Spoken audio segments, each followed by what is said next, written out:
Las ciencias sociales pueden dar ideas para mejorar el mundo, pero también pueden mostrarnos los aspectos más oscuros de la humanidad. Hoy conocerás las 7 ideas más perturbadoras de las ciencias sociales. Número 7. Emil Durkheim, el suicidio. Emil Durkheim fue uno de los fundadores de la sociología moderna. Su obra más reconocida, publicada en 1897, también es una de las más perturbadoras. Me refiero a El suicidio. Lo perturbador no es que hablara del suicidio, sino cómo lo trató. No como un acto personal, sino como un fenómeno colectivo, social. Durkheim encontró que las tasas de suicidio eran más altas en sociedades donde los individuos estaban desconectados, desregulados o excesivamente controlados. Identificó 4 tipos. Egoísta, cuando hay baja integración social, como personas que tienen dificultades para establecer vínculos con otras personas. Altruista, cuando hay un exceso de integración, como los soldados que mueren por honor. Fatalista, cuando hay exceso de regulación, como las condiciones de opresión extrema de esclavos o prisioneros.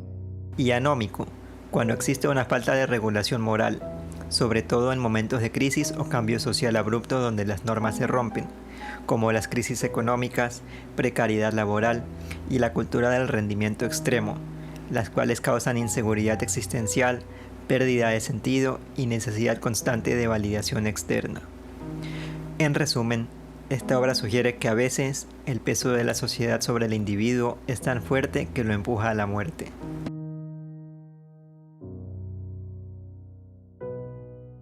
Número 6. Herbert Spencer, Darwinismo social. Herbert Spencer fue un filósofo británico que aplicó las ideas de la evolución biológica al funcionamiento social. Fue él quien acuñó la expresión la supervivencia del más apto, que posteriormente sería utilizada por Charles Darwin en una edición de El origen de las especies. Según Spencer, las sociedades prosperaban si permitían que los más fuertes ascendieran y los más débiles desaparecieran.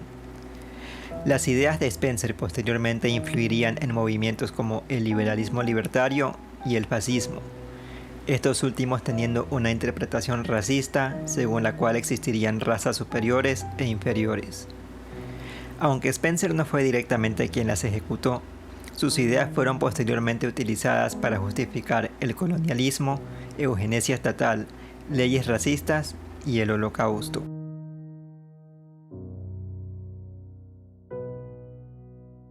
Número 5. Michel Foucault, Vigilar y castigar. Foucault no creía que el poder se ejerciera solo con violencia. Para él, el poder moderno es sutil, constante y se filtra en todos los rincones. En Vigilar y castigar analiza cómo pasamos de castigos públicos brutales a instituciones como la escuela, la fábrica o la prisión, siendo la clave la vigilancia. Inspirado en el concepto de panóptico, el cual es una prisión donde los presos no saben si los están observando, Foucault dice que hoy vivimos en una sociedad donde todos los controlamos porque podrían estarnos viendo. El castigo ya no es necesario, el control se ha interiorizado. Antes, el castigo era espectáculo, torturas públicas, ejecuciones en plazas, cuerpos desgarrados. Después se volvió oculto, silencioso y sistemático. Prisiones, vigilancia, rehabilitación, disciplina. Este cambio no fue humanitario, según Foucault, sino que fue una forma más eficiente y constante de ejercer poder. La cárcel no rehabilita. Foucault muestra que la reincidencia es alta y estructural, pero no por eso es un fracaso. Es útil para producir un tipo de sujeto obediente, clasificable, vigilado. Según Foucault, este tipo de control no solo se produce en las cárceles, sino que el modelo ha sido adaptado a otras instituciones como la escuela y las fábricas.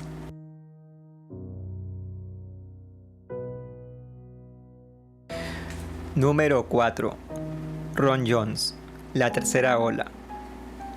En California, en los años 60, un profesor de historia quiso enseñar qué tan fácil era caer en el fascismo, para lo que creó un experimento en su aula llamado la tercera ola.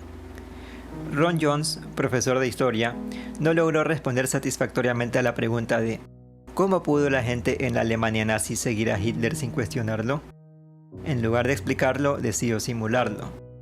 En el primer día se introdujo normas y procesos disciplinarios ante los cuales los alumnos reaccionaron positivamente, ya que se sentían que estaban siendo parte de algo. En el segundo día se le dio al grupo el nombre de la tercera ola y se creó un saludo especial, doblando el brazo como una ola. En el tercer día se nombró líderes de sección y se creó una cadena de mando, tras lo cual los estudiantes comenzaron a vigilarse y delatarse entre sí, volviendo el ambiente autoritario.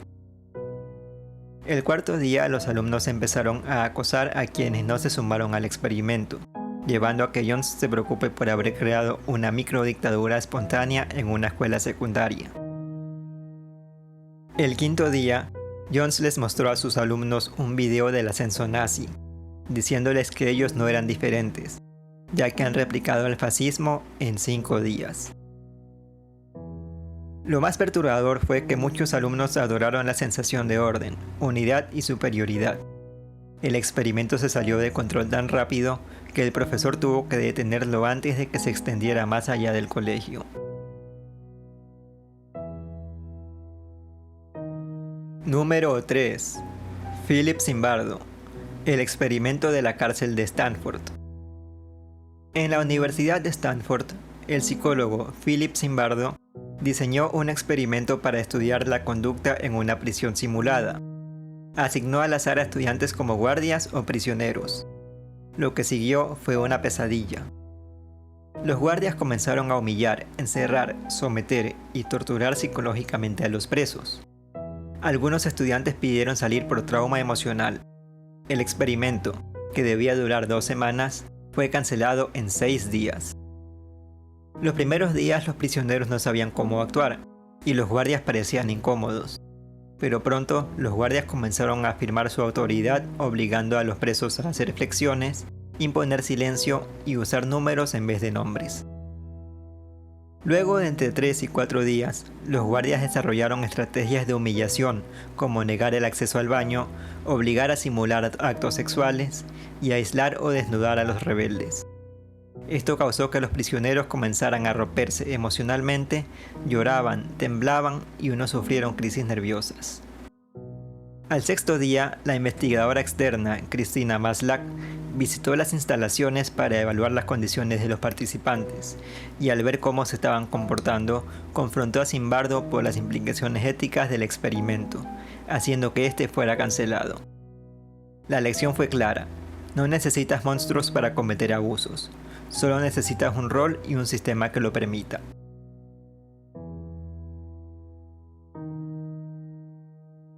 Número 2. Zygmunt Bauman. Modernidad y Holocausto. Para Bauman, el Holocausto no fue un accidente ni un regreso a la barbarie, fue el resultado lógico de la modernidad. Planificación, burocracia, eficiencia técnica, obediencia ciega. El genocidio fue administrado como una cadena de producción. Cada funcionario cumplía su parte sin cuestionar el fin último.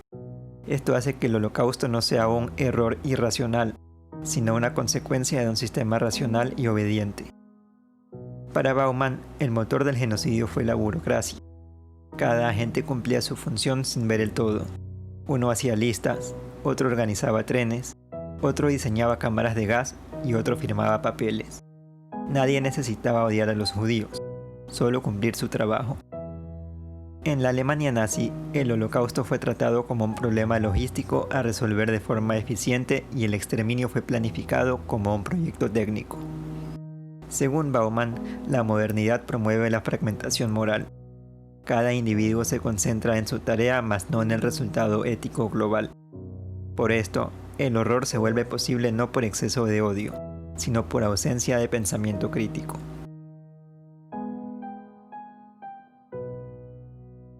Número 1. Stanley Milgram. El experimento de Milgram. Después de los juicios de Nuremberg, muchos oficiales nazis se defendieron diciendo que solo habían obedecido órdenes. Esta justificación llevó al psicólogo estadounidense Stanley Milgram a preguntarse: ¿Hasta qué punto una persona común estaría dispuesta a hacer daño a otro ser humano solo por seguir órdenes de una figura de autoridad? Para investigar esto, en 1961 diseñó un experimento en la Universidad de Yale. Se convocó a voluntarios a través de anuncios, informándoles que participarían en un estudio sobre memoria y aprendizaje.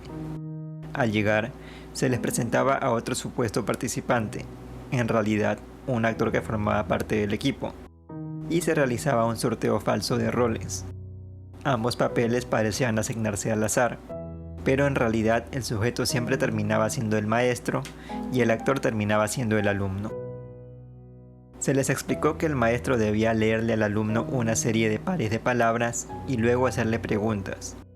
Cada vez que el alumno respondiera mal, el maestro tendría que administrarle una descarga eléctrica, aumentando el voltaje en intervalos de 15 voltios, desde 15 hasta 450. Para dar realismo al experimento, se les mostró cómo al alumno se le colocaban electrodos en una silla que simulaba ser eléctrica, separados por una pantalla de vidrio.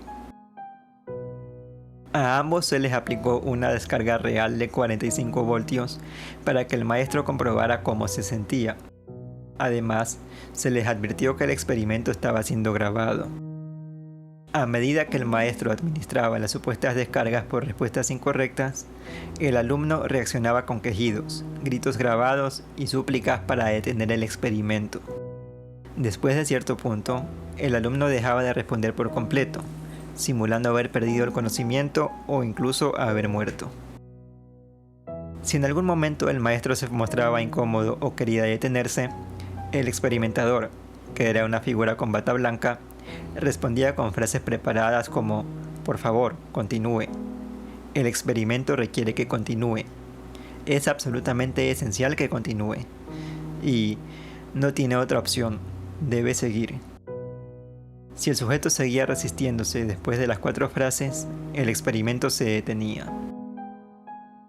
Los hallazgos fueron impactantes. El 65% de los participantes llegaron hasta la descarga máxima de 450 voltios, creyendo que estaban causando un daño grave. Todos hicieron al menos una pausa para cuestionar el procedimiento, pero continuaron bajo presión de la autoridad. Ninguno se detuvo antes de los 300 voltios. Muchos temblaban, sudaban, se reían nerviosamente o suplicaban por parar, pero obedecían de todas formas. Milgram demostró que la obediencia a la autoridad puede llevar a personas comunes a cometer actos profundamente inmorales, incluso cuando están visiblemente angustiadas. No se necesita odio ni fanatismo, basta con una figura legítima que emita órdenes claras. La autoridad puede disolver la responsabilidad personal en un contexto institucional. Estas teorías muestran el lado más oscuro de la sociedad. ¿Qué idea te pareció más perturbadora? ¿Hay alguna que cambiarías o agregarías?